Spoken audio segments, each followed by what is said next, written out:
Greetings agents, Ethan Gladwell here. Today I wanted to give you 5 tips on how to help your next direct mail campaign. Let's go ahead and get started. Stick with me to the end because the last one's the best. So we talk a lot about using direct mail and how it can actually be a science to actually get down and to be able to get good results because, as we all know, direct mail can be expensive, it can be ugly, it can be sloppy, and it certainly can burn you, okay? We've most likely have all been burned at this point, and so some people might look at it and go, man, I don't want to fool with that anymore. But guys, hear me out. Let's figure out what we need to do. One thing I do want to say is results do vary, obviously, by state and location. Kenny and I have mastered or spent the last 6 years mastering the DFW market. I had the opportunity to move to Michigan, and I got to start over on my methods and really get to understand them once again and really break them down and figure out what was actually working and what actually wasn't. What I found, guys, is it's a lot of trial and error. Sometimes things work, sometimes things don't work, guys. We got to make sure that we have enough budget ready for a bad week if it comes to leads, and that way we can go, I ain't doing that one again. And I ran into that. I ran into 2 counties in Michigan, and I was like, yeah, right, we'll never do that again. That hurt, that was terrible. Move forward. And then I found 3 counties that I was like, honey hole, found it. Same thing in Texas, okay? There were a couple of counties that I was like, shoot, no, never again, ain't spending my money there. But then there was a couple that I've been dropping for 6 years. So the biggest thing that I wanted to kind of go over today is we are now outside of both AEP and OEP. So we need to make sure that when we're making drops now, that we're making smart, intelligent drops. I don't want to make a drop, go see somebody, and then have to wait until October to write them. Guys, we want to write now, okay? We want to write these people now, make them clients now. So let's make sure when we are dropping, we're doing it correctly. We don't want to go through that. We don't want a client tomorrow. We want a client today, and that way we can get more referrals and ultimately get our money back and then some on these leads. So before I get started on these, the last 2 drops that I've done, I've gotten a 2.83% return, which in itself is double than we've been getting in Texas. Texas has been hit hard, so we were obviously excited about a 2.83. And then the last one was a 3.59. So guys, I'm telling you, some of these tricks that I'm using and about to share with you should be able to get you a much higher return than you've been seeing here lately. Number 1, and perhaps the most obvious, is we need to lower that income. I know everybody wants to go sit with the rich and have tea and talk Medicare, and that's great, right? I enjoy sitting with a little bit higher income folk as well. But when I was brand new, those people will sniff you out, okay? They'll see that you don't know everything, that you're not confident. So first things first, let's lower that income. We need to target the LIS market. Now guys, before you come at me, there's a huge difference between LIS and QMB, Medicaid, okay? I personally am not a huge fan of the QMB market, but I built a good book of business off of it, okay? So I'm not dismissing it for anybody that's brand new. Get out there and start slinging some plans because they can be helped too, and you can truly make a difference for them. So lower that income.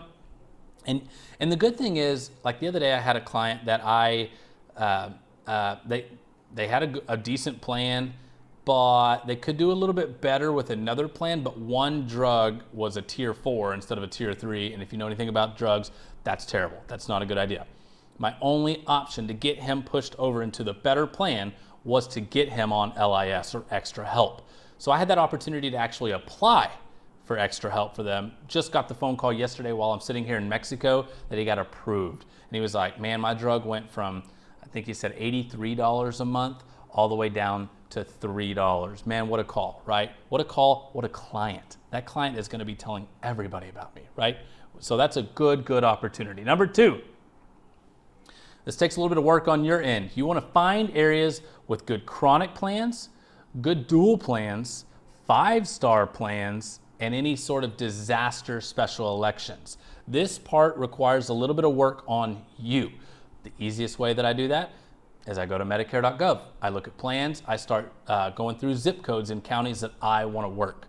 I make sure to check chronic plans, and I make sure to check dual plans, and I go to work. I see who's good, who's bad, and make sure there's a couple of HMOs, a couple of PPOs, some plans that I can switch people to. I think I've told this before. Kenny dropped something, a lead order one time, got like a 4% return in Texas, unheard of. Only one plan, and everybody's already on it. What good did that do, right? So we need to make sure that we're doing a little bit of work on the front end. Number 3, call your lead distributor, whoever that may be, and ask how different pieces are returning and see if there's any pieces returning higher than the average. These people should give you that information because they want you to do well. That way you come back and keep spending money with them. So call them, say, hey, I would like to work these 3 counties.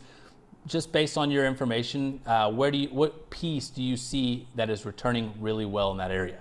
And they'll tell you, guys, you're kind of following a pattern here that you see that there is a little bit of work that you have to do on the front end before we ever make a drop, okay? Number 4, call your lead distributor again and ask what areas haven't been dropped in a long time by another agent. They should also have that information. That's important. If Kenny is dropping in these 2 counties consistently every 3 months, and then I'm able to drop a lead piece there in between that time, and it's the same one, do you think that's gonna do very well? No, absolutely not. People have already seen it 3 times. So make sure you're calling and asking about areas that have good plans and that also haven't been dropped by another agent in quite some time. Number 5, if you've stuck with me so far, good, because I'm going to give you a huge secret. If you haven't stuck with me, you're lost.